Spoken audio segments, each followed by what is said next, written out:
नमस्कार, आप सभी का बहुत बहुत स्वागत। आप देख रहे हैं आपका अपना चैनल हिंदी खबर। आपके साथ मैं अतुल अग्रवाल हूं। इस वक्त हमारे साथ संभल, जहां पर हिंसा हो रही है, जहां पर तमाम तरह की आगजनी हो रही है, हत्याएं कराई जा रही हैं, ऐसे आरोप लग रहे हैं, वहां के समाजवादी पार्टी के नौजवान सांसद जियाउर रहमान बर्क मौजूद हैं हमारे साथ बात करने के लिए हिंदी खबर पे। जिया भाई, कैसे हैं आप? क्या हालात हैं वहां पर इस वक्त?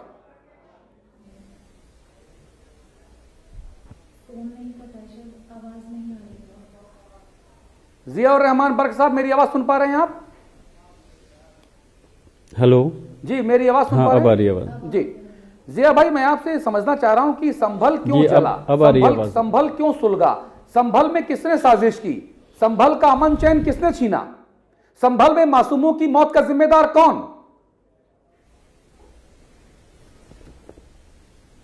संभल में जो घटना हुई है उसकी तरह जिम्मेदार पूरी तरह से पुलिस प्रशासन है और ये वही जवाब देगा कि किसके इशारे पर उसने इस घटना को अंजाम दिया है। और मुझे अफसोस है कि संभल, जो कि बहुत सुकून के साथ में सारे लोग मिलकर करके रह रहे थे और किसी प्रकार का, भले ही संभल लंबे समय से अति संवेदनशील रहा है, लेकिन इस समय मुस्लिम और हिंदू समाज के सभी लोग सुकून से रह रहे थे। इस घटना को अंजाम पुलिस ने जो दिया है जानबूझ करके, और उसकी लापरवाही और जो नाकामी सामने आई है, अफसोस है कि किस प्रकार सर्वे का आदेश जिस दिन हुआ उसी दिन सर्वे कराने के लिए, जबकि रात में कोई सर्वे नहीं होता, सुबह के 10 बजे से लेकर 5 बजे तक का सर्वे होता है, लेकिन रात में सर्वे कराने हड़बड़ाहट में पहुंच गए। किसका आदेश था, किसके इशारे पे इतनी जल्दी ये लोग पहुंचे? और बगैर, मैं जिम्मेदारी से गारंटी से कह सकता हूं, उस दिन इन्होंने सर्वे को की कॉपी आदेश को पढ़ा भी नहीं होगा कि क्या आदेश कोर्ट से हुआ है, लेकिन जल्दबाजी में पहुंचे।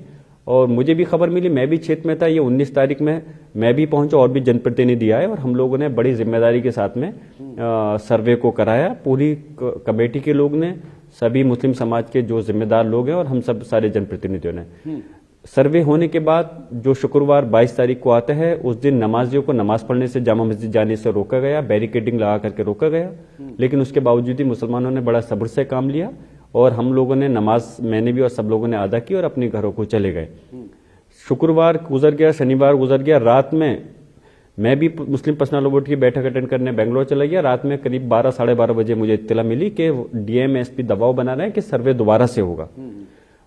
जामा मस्जिद कमेटी का और हम लोगों का कहना था कि अगर सर्वे दोबारा करना चाहते हो तो हम कोर्ट के आदेश का हमने सम्मान पहले भी किया है, 19 में सर्वे करा है, दोबारा से सर्वे करा देंगे, आप आदेश ले लो।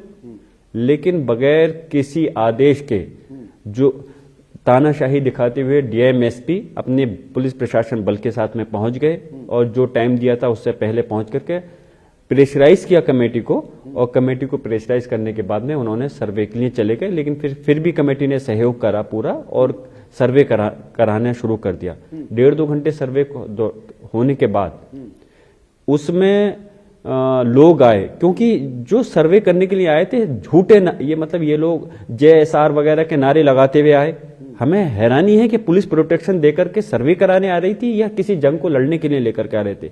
और इसमें सब हिंदू समाज के लिए नहीं, चंद लोग ऐसे थे जो माहौल को खराब करना चाहते हैं, लेकर के आए, सर्वे किया, पब्लिक इकट्ठी हुई, उन्होंने जानना चाहा कि क्यों इस टाइम आप यहाँ पर दोबारा से सर्वे करने आ गए और क्यों इस प्रकार नारे लगा करके आए हो। लेकिन पुलिस ने तुरंत उनकी सुने बगैर गाली गलौज करी और हमारे यहाँ का जो सीओ अनिल चौधरी है उसने और सारे, उन्होंने पुलिस प्रशासन ने लाठी भांज दी उन लोगों के ऊपर। वो लोग बचाव के लिए भागे अपना, फिर उसमें से चंद लोगों ने, जब पुलिस ने ज्यादा लाठीचार्ज किया तो चंद लोगों ने पत्थर चलाया, तो उसके एवज में इन्होंने सीधे गोली चला दी। अरे क्या सोच के गोली चलाई? ये देश के नागरिक है, सिटीजन है, कोई देश के, दूसरे देश के कोई रहने वाले थोड़ी, और कोई देश से कोई दुश्मन थोड़ी है देश के। ताज्जुब है, बड़े से बड़ा क्रिमिनल होता है तो उसको भी आप एक मौका देते हैं सरेंडर करने का, सीधे तुमने 5 लोगों की हत्या कर डाली, वो भी नौजवान की जिनका के कुछ लेना देना नहीं था। हम तो चाहते हैं, राष्ट्रीय अध्यक्ष अखिलेश यादव जी ने भी कहा, इन लोगों के खिलाफ हत्या का मुकदमा दर्ज होना चाहिए और इन अधिकारियों को जेल की सलाखों के पीछे भेजना चाहिए। ठीक है, अब मुझे 2 सवाल आपकी इस तर्जुमा से मेरे मन में पैदा हुए। पहला सवाल ये कि क्या 19 तारीख को जो सर्वे हुआ वो सर्वे पूरा नहीं हो सका था? क्या अदालत के आदेश में सिर्फ एक ही दिन के सर्वे का आदेश दिया गया था, या यह कहा गया था कि भाई सर्वे पूरा करके अदालत में रिपोर्ट प्रस्तुत करो? जिसमें आप लोगों ने, मुस्लिम समाज के कुछ एक लोगों ने बाधा उत्पन्न की? पहला सवाल। आपके, अच्छा ठीक है, और ये इस सवाल का जवाब नहीं है, दोनों का साथ सवाल का पहले का जवाब दे दीजिए, फिर दोबारा करेंगे। इस सवाल का मैं दे देता हूं। रही बात जो कोर्ट ने आदेश किया था सर्वे के करके रिपोर्ट जमा करने का, और कोर्ट के आदेश का पालन करते हुए, जबकि कोर्ट ने यह आदेश नहीं दिया कि तुरंत आप इसकी की कॉपी, जैसी आदेश की कॉपी मिले तुरंत सर्वे करने पहुंच जाओ, लेकिन लापरवाही में, जल्दबाजी में, और ये लोग सर्वे करने आ गए। उसके बावजूद भी पूरा सहयोग करके सर्वे कराया, और जब सर्वे हुआ है, आप इस बात को खास तौर से ध्यान से सुनना, जो मैं कह रहा हूं आपके सवाल का जवाब है। जब सर्वे हुआ है तो वहां पर कुछ लोग अंदर आए थे मस्जिद के लिए, क्योंकि नमाज का वक्त हो रहा था। तो इन लोगों ने कहा, जो सर्वे कमिश्नर और बाकी जो वकील वगैरह थे, कि भाई हम पब्लिक अंदर आ गए, हम सर्वे नहीं कर पाएंगे। डीएम एसपी ने कहा कि भाई आप पब्लिक को बाहर करा दीजिए। हमने खुद आगे बढ़कर के पब्लिक से बात की, आप नमाज हम थोड़ी देर में पढ़ लेंगे, आप लोग बाहर चले जाएं। तो वो लोग हमारी बात को मानते हुए सारी पब्लिक बाहर चली गई, सिर्फ अंदर कमेटी के लोग बचे। हमने उनसे बात की कि आप अपना सर्वे पूरा आपका हो जाए तो बता देना। जब उन्होंने सर्वे कर लिया, फिर उनसे दोबारा पूछा कि सर्वे कंप्लीट हो गया आपका?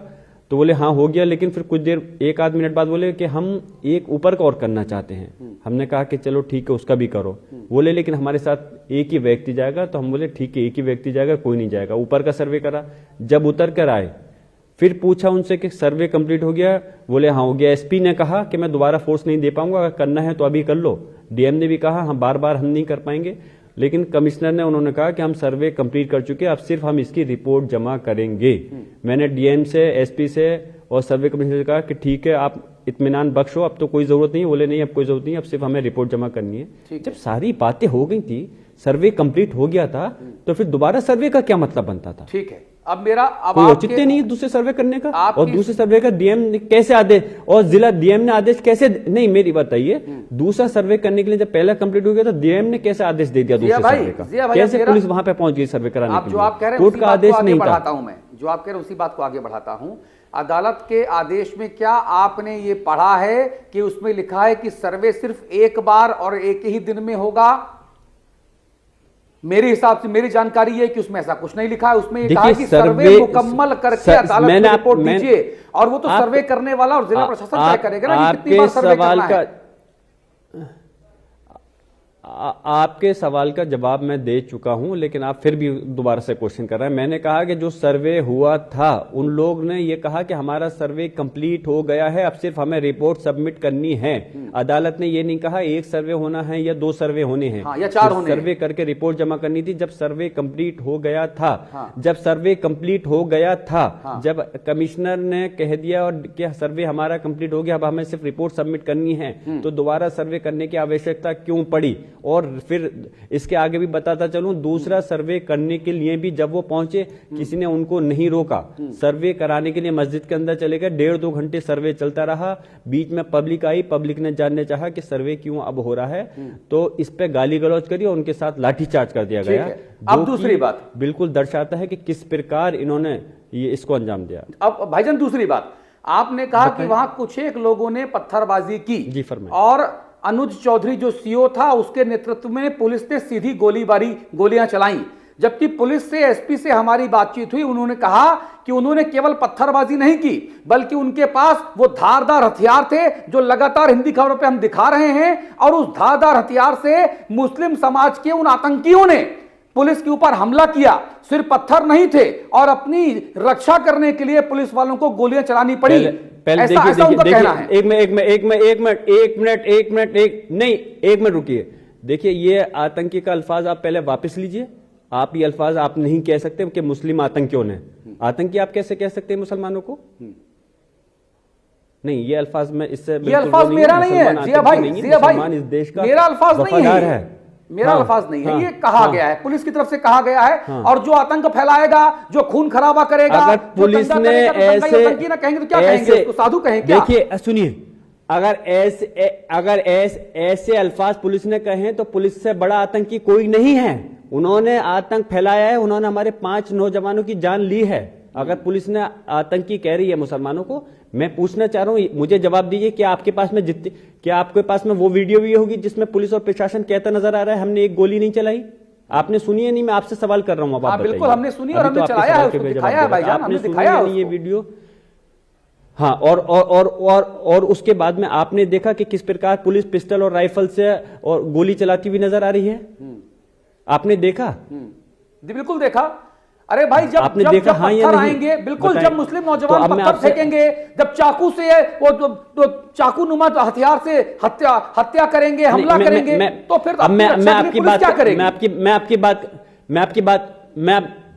मैं आपकी बात का जवाब तो दे दूं जनाब। जी, अब आप ये बताइए, आपके पास में कोई ऐसी वीडियो है जिसमें कि जनता गोली चला रही हो, जिसके हाथ में कि पिस्टल हो, राइफल हो? आपने कोई देखा या तमंचा हो जो जनता गोली चला रही है? पत्थरबाजी के तो हैं। नहीं, गोली चला पत्थर का है तो जब अगर पत्थर चलाया तो पत्थर का वीडियो है, गोली चलाती तो गोली का भी वीडियो होता। सबसे बड़ा आप पॉइंट नोट करें, अगर जनता ने गोली चलाती तो पुलिस वाले तो ये भी कह रहे थे कि हमने गोली नहीं चलाई। पुलिस वाले तो ये भी कह रहे थे हमने गोली चलाई। पुलिस ने जब इतना बड़ा झूठ बोल सकती है इतनी गोली चला करके, और हाँ अब आप समझ गए मेरी बात को, जब पुलिस वाले इतना बड़ा झूठ बोल के कह सकते हैं कि हमने गोली नहीं चलाई और गोली चलाई है, तो जनता का अगर उन्होंने फोटो वीडियो जब उनके पास आ गई पत्थर चलाने की या गोली चलाती तो उसका वीडियो भी आता। जनता ने कोई गोली नहीं चलाई, ना उनके पास में कोई बंदूक थी, ना कोई पिस्टल था, वो सिर्फ और सिर्फ वहां पर आए थे और इन्होंने माहौल खराब करा, लाठी चार्ज कर करके उनको मौका दिया पत्थर चलाने का। नहीं तो वो पत्थर भी नहीं चलाते। उनकी अगर मैं पूछ रहा हूं, अगर उनको पत्थर ही चलाना होता, पहले दिन सर्वे के दिन जब हम लोग खुद वहां मौजूद थे, जनता ने उस दिन क्यों नहीं चलाया पत्थर? पहले दिन तो उनके लिए नई बात थी। एक सवाल मेरा और है, एकदम से वो घटना घटी। एक सवाल मेरा और है, हजारों आज हम लोग जहां रहते हैं नोएडा में, या जहां का मैं मूल निवासी हूं बांदा बुंदेलखंड का, ठीक है, अगर अचानक से कोई हम पे हमला करे और हमको बचाव करना पड़े तो हमारे घरों पे और छतों पे पत्थर नहीं मिलेंगे भाई साहब। लेकिन ऐसा क्यों होता है कि इन अमुक मुस्लिम बस्तियों से अचानक से हजारों की तादाद में पत्थर इकट्ठे हो जाते हैं, छतों पे रखे जाते हैं, दे दनादन पत्थर मारे जा रहे हैं। वो पत्थर आए कहां से? उन हाथों को पत्थर थमाया किसने? ये मेरा सवाल है मेरे भाई। ये आप मेरी बात का आपने जो सवाल किया ये बताइए, ये बनाया किसने? ये जो है कि पत्थर वहां पर हैं, क्या आपने संभल की छतों पर पत्थर आपने देखे? मैं आप मुझे बताइए कि आपने संभल के घरों की बस्तियों के ऊपर आपने पत्थर देखे? हाँ। नहीं देखे ना आपने। तो कहाँ से आपने भी सुनी सुनाई बात कही, क्योंकि ये माहौल क्रिएट किया जाता है मुसलमानों को। अच्छा, आपने ये पुलिस ने पुलिस ने अपने पुल को पत्थर चलाते हुए देखा? नहीं देखा। हाँ। क्या पुलिस भी पत्थर चलाएगी? अरे तो अपनी रक्षा तो करेगी। कानून तोड़ेगा तो पुलिस भी कानून तोड़ेगी। अपनी तो रक्षा करेगी ना पुलिस वाले सर, कि नहीं करेंगे? रक्षा पत्थर से करेंगे। हाँ, पत्थर से की, गोली से की, डंडों से की, पुलिस वालों ने बल प्रयोग किया। क्या अच्छा, क्या तो पुलिस ने फिर ये क्यों कहा कि हमने गोली नहीं चलाई? क्योंकि उनके दिल के अंदर चोट था, उन्होंने गोली चलाई थी और लोगों की हत्या की थी, जान ली थी, इसलिए उन्होंने अपने आप को छुपाने के लिए कहा कि हमने गोली नहीं चलाई। अच्छा, तो पुलिस क्या करती है भाईजान? पत्थर चलाया भाई, पुलिस क्या करती? पुलिस हाथ जोड़े खड़े रहती और जो मुस्लिम समुदाय के तथाकथित भटके हुए शांति दूत जो पत्थर चला रहे हैं, जो डंडे चला रहे हैं, उनके सामने झुक जाती कि हाँ भैया मारो? ये करती क्या पुलिस? क्या करती पुलिस? आप मौके पे थे? आप मौके पर थे? नहीं, अरे मौके पे तो आप भी नहीं थे, आप भी बेंगलोर चले गए थे। बात का आप मौके पर थे? अरे आप भी बेंगलोर चले गए थे, आप भी तो मौके पे नहीं थे। ठीक है, अब ये बताइए। हाँ, ठीक है, अब आप संभल को ज्यादा अच्छी तरह से आप समझ सकते हैं या मैं समझ सकता हूँ? आप समझ सकते हैं, लेकिन आपके घर में भी गया हूँ और आपके जो दादा जो आपके दादा जान हैं, तो मैं उनसे हमारे बड़े अच्छे रिश्ते रहे शफीकुर रहमान साहब से। मैं आपके घर गया, उनका आखिरी इंटरव्यू मैंने दादा साहब का किया जब आपका सामने वाला घर बन रहा था। वो अच्छी बात है, आप दादाजी का आपने इंटरव्यू किया है, मैं मानता हूं, चलिए। लेकिन आपकी बांदा की स्थिति को आप बेहतर समझ सकेंगे, संभल की स्थिति को मैं बेहतर समझ सकता हूं। सही बात।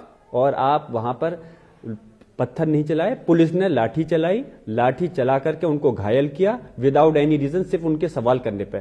सवाल करने का जवाब पुलिस को ये चाहिए कि लाठी चलाएगी? सवाल का जवाब उससे देते, जुबान से देते कि भाई ये करना है, उनको समझाते, कॉन्फिडेंस में लेते। मैं पूछना चाह रहा हूं, क्यों डीएम ने और एसपी ने समन्वय समिति क्यों नहीं बनाई? क्यों कॉन्फिडेंस में नहीं लिया वहां के लोगों को? क्या वहां पे हिंदू तो नहीं आए थे झगड़ा करने के लिए?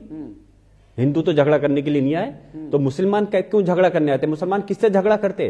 अरे वो तो सिर्फ अपना सवाल करने के लिए आए थे कि क्यों सर्वे के लिए। अरे मुसलमान तो पहले आपस में समिति झगड़ा बना कर रहे हैं देते, साहब, कुछ उलमाए किराम को ले लेते, कुछ कमेटी के लोगों को ले लेते, कुछ मंत्री नितिन अग्रवाल कह रहे हैं कि ये हिंदुओं का मामला नहीं है, तुर्क बनाम पठान है। इकबाल महमूद कह रहे हैं तुर्क बनाम अंसारी है। मैं कुछ नहीं कह रहा भाई साहब, मैं तो कुछ नहीं जानता। इकबाल महमूद साहब ने नहीं कहा तुर्क बनाम अंसारी, आप गलत अल्फाज पेश कर रहे हैं। अच्छा ठीक है, आप गलत अल्फाज पेश कर रहे हैं। आप मुझे वीडियो दिखाइए उन्होंने कहा हो तो।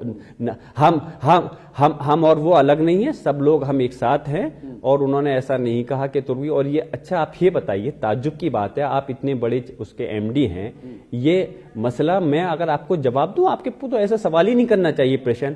ये मसला क्या वहां पे कोई बिरादरी की लड़ाई हो रही थी?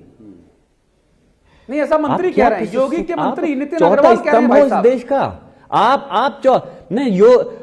अगर योगी के मंत्री कहेंगे तो क्या वो पत्थर की लकीर हो गई? नहीं, मैं आपसे योगी के मंत्री अगर कहेंगे तो उनका मानसिक संतुलन बिगड़ गया होगा। हकीकत क्या थी भाई? उनका मैं आपसे पूछ रहा, हाँ, मैं मेरे कहने से पहले ही आपको समझाना चाहिए, क्योंकि ये कोई वहां पर आपसी विवाद, नागरिकों के बीच में झगड़ा छोड़ी चल रहा था। हम तो एक बात तो सुनिए, हमारा तो, मैंने आपसे कितनी बड़ी बात कही, हमारा झगड़ा वहां हिंदू समाज से भी नहीं था, तो मुस्लिम समाज आपस में लड़ेगा? जब हम हिंदू समाज से आपस में झगड़ा नहीं कर रहे, वहां पे झगड़ा नहीं हो रहा, तो मुसलमान आपस में बिरादरी के क्यों? क्या वो मस्जिद क्या किसी एक बिरादरी की थी? क्या बात कर रहे हो? क्या टॉपिक घुमाया है? वो मंत्री जी अपना मानसिक संतुलन खो चुके हैं अपना, जो इस प्रकार की बात कर रहे हैं कि बिरादरीवाद का झगड़ा था। अब बड़ी शर्म की बात है कि अपने आप को बचाने के लिए अपनी लापरवाही, नाकामी, पुलिस प्रशासन और शासन के तंत्र को फेल होता हुआ देखते हुए, उस पर पर्दा डालते हुए क्या कह रहे हैं? जब आप घिरते हुए नजर आ रहे हो पार्लियामेंट से और पूरे प्रदेश और देश से आपके ऊपर सवाल हो रहे हैं, तो आप कह रहे हो कि उसका वो है। अरे शर्म आनी चाहिए कि इतनी अल्फाज। तो फिर तुम बताओ, ये झगड़ा आपस में पुलिस प्रशासन का था तो या उसका था? अगर बिरादरी का था, ये मस्जिद को लेकर के था या आपस में दो गुटों की लड़ाई थी? अरे तुम खुद ही तय करो इस बात को, मुझसे क्या पूछ रहे हो? और इस टाइप का अनावश्यक सवाल जिसका कोई औचित्य नहीं, जिसका कोई मतलब नहीं, ऐसे सवाल का जवाब देना भी कोई मतलब नहीं बनता। ये बेवकूफी भरा उनका मोदी जी का सवाल है, और मैं अफसोस है इस प्रदेश और देश के, मैं अपनी बात खत्म कर रहा हूं। तब क्या आप बेंगलोर में थे? हाँ, यही तो अपनी लापरवाही, अपनी नाकामी पे पर्दा डालते हुए, और मैं किस प्रकार अपने लोगों की मदद नहीं कर पाऊं, उनकी आवाज नहीं बन सकूं, उस बात को दबाने के लिए इन्होंने मेरा भी नाम मुकदमे में शामिल करा है। लेकिन गलतफहमी के शिकार हैं ये लोग। मैं अपने लोगों की जायज और कानूनी लड़ाई लड़ने के लिए उनके साथ खड़ा रहूंगा, और जिन लोगों ने इस कृत्य को काम किया है, जो प्रदेश और देश की छवि और एकता को, अखंडता को तोड़ने का काम किया है, कानून और संविधान की धज्जियां उड़ाने का काम किया है, मैं इंशाल्लाह पूरी लड़ाई लड़ूंगा कि अपने मुस्लिम समाज और तमाम जो सेकुलर हिंदू समाज हैं, हिंदू लोग हैं, उनको साथ देकर के, तमाम पार्टीज को साथ देकर के, और कोर्ट से इंसाफ की उम्मीद रखते हुए इंशाल्लाह इनको सजा दिलवाने का काम करूंगा। जिया भाई, अब ऐसी खबरें आ रही हैं और लोग दावा पेश कर रहे हैं कि जो जामा मस्जिद संभल की है वो श्री हरि का मंदिर है, और वहां पे कल की अवतार होगा और मस्जिद की जगह वहां मंदिर का स्वरूप लिया जाएगा। विश्व हिंदू परिषद के लोग, आरएसएस के लोग ये दावा कर रहे हैं भाईजान। देखिए, अब इसका जवाब और ये दावे जोर शोर से किए जा रहे हैं भाईजान। वो नहीं करना चाह रहा, क्योंकि इसका जवाब हम कोर्ट में देंगे। हमारी वो मस्जिद है और सैकड़ों साल से बनी हुई है, प्लेसेस ऑफ वर्शिप एक्ट के तहत। इस टाइप के कोई मतलब भी नहीं बनता। सिर्फ मस्जिद के लिए नहीं, किसी भी धार्मिक स्थल के लिए कोई औचित्य नहीं है कि इस प्रकार हम कोई याचिका में हम किसी धार्मिक स्थल को चेंज करने का काम करें, जब प्लेसेस ऑफ वर्शिप एक्ट में साफ क्लियर है 1991 में जो पार्लियामेंट ने एक्ट पास किया था कि जो भी धार्मिक स्थल 15 अगस्त 1947 से अस्तित्व में है, उसका किसी प्रकार से कोई भी बदलाव नहीं किया जाएगा। वो अपने जो जिस ढंग में है उसी में रहेगा। कोई पेंडिंग केस चल रहे होंगे तो उसको बंद कर दिया जाएगा। सिर्फ बाबरी मस्जिद को छोड़ के बाकी सारे धार्मिक स्थल पर यह लागू होता है। इसलिए अब कोई मतलब नहीं बनता। हर उसके अंदर ये है, कहीं कोई बात होगी तो हम कानूनी लड़ाई पूरी मजबूती से हाई कोर्ट, सुप्रीम कोर्ट में जहां भी जरूरत होगी, हम अपनी मस्जिद के लिए, अपनी कौम के लिए और उन शरारती तत्वों के खिलाफ जो चंद लोग इस देश की अखंडता और एकता को तोड़ना चाहते हैं, उनके खिलाफ हम लड़ेंगे और इस पुलिस प्रशासन को भी सब सजा दिलवाने का भाईजान, मेरा आखिरी सवाल यह है कि संभल में शांति कब आएगी? संभल पहले की तरह शांत कब होगा? जियाउर रहमान बर्क, संभल के समाजवादी पार्टी के सांसद, उन्होंने इस इंटरव्यू को अब बीच में ही छोड़ दिया है, धन्यवाद कह दिया है। खैर ठीक है, जितना उन्होंने कहा उनके हिसाब से सही है, लेकिन कुछ एक सवाल ऐसे हैं जो अभी भी अनआंसर्ड हैं, अनुत्तरित हैं। मेरा मूल सवाल यह है कि जब अदालत के आदेश में सिर्फ यह लिखा हुआ है कि सर्वे का कार्य पूरा करके कोर्ट में रिपोर्ट दी जाए, तो संभल के स्थानीय लोग, जामा मस्जिद के सदर और सांसद जियाउर रहमान बर्क कौन होते हैं? डीएम, एसपी, एसडीएम और कमिश्नर को यह ताकीद करने वाले कि आप सर्वे एक बार करेंगे, 2 बार करेंगे या कितनी बार करेंगे? पहला। दूसरी बात यह कि सांसद जियाउर रहमान बर्क ने यह खुद माना हिंदी खबर के इस इंटरव्यू में पहली बार कि वहां कुछ एक लोगों ने पत्थर फेंका। तो जब आप पुलिस पार्टी पे पत्थर फेंकोगे, उनके सर तोड़ोगे, उन्हें जख्मी करोगे और वहां पे धारदार हथियारों से हमले की बात भी सामने आई, पुलिस वाले चोटिल हुए, तो पुलिस वाले जो लाठी डंडा और जो बंदूकें लिए हैं, क्या वो दिखाने के लिए हैं? क्या वो दिवाली की चिटपिटिया वाली बंदूकें हैं क्या? कि अगर पुलिस वाला अपनी आत्मरक्षा में अपने हथियारों का इस्तेमाल न कर पाए तो शर्म आनी चाहिए ऐसी पुलिस फोर्स को। और ऐसे दंगाई और बलवाइयों के खिलाफ इस्तेमाल करने के लिए ही तो ऐसे हथियारों को रखा जाता है ना भैया। तो सांसद महोदय कह रहे हैं कि मैं अपने लोगों के साथ खड़े रहूंगा, लेकिन फिर कहते हैं कि मुसलमान दंगाई नहीं होता, मुसलमान पत्थर नहीं फेंक सकता। उसके पहले कहते हैं कुछ एक लोगों ने पत्थर फेंके। तो समाजवादी पार्टी के संभल के सांसद जियाउर रहमान बर्क थोड़ा मुझे भ्रमित लगे, कंफ्यूज्ड लगे कि वो आखिरकार क्या कहना चाह रहे हैं, क्यों कहना चाह रहे हैं। कोई ठोस तर्क उनके पास इस इंटरव्यू के मद्देनजर नहीं लगे हैं। अब देखने वाली बात यह है कि संभल में शांति कब आ पाती है। हिंदी खबर पर खबरों का सिलसिला लगातार जारी है। नमस्कार।